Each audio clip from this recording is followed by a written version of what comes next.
mu nsonga z'obulamu bwabwe nga tukibalungi mu prison study medical facilities zisobola kubakolako era bangi bafiiridde ne makomera bangi bazirikidde mu budukulu bwa kooti abamu nga bamiddwa bbeiro abamu nga tebafiiriddwako katugamba lwaki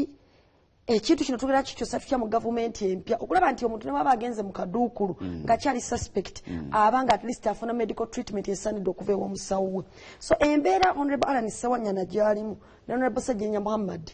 mbi si nnungi yadde n'akatono era y'emu ku zaali grounds zaffe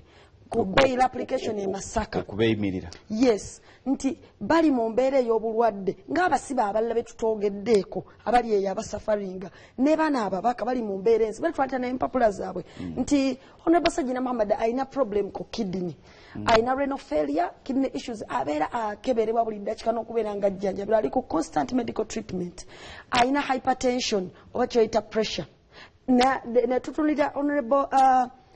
Alan Ssewanya nga naye alina hypertension era nga twaleta bulungi empapula eziraga routine treatment zaabwe balina ba specialized abasawo be bagendako ababeera nga babakebera ne babeera nga bateeka ku ddagala so naye ne tulaba nti n'omubaka Ssegiriinya abaddeko ne Nairobi wano ffenna nga tumulaba nga ajjanjabibwa so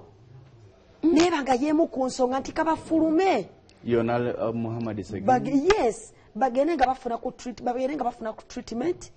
etegereka kwa mu makomera teri treatment nekiraba kiikirira abantu baabwe mubeere mu obendala ng'okunoonyeza kukyagenda mu maaso abantu bano be baani betulaba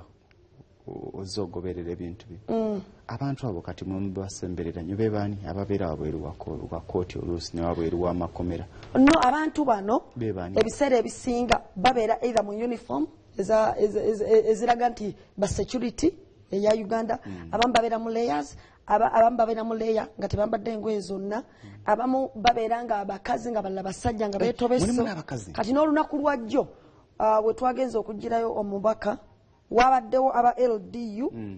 nga balinga abali mu training nga balinga abali mu training nga balinga abali mu training ebweru waki ebweru wa prison naye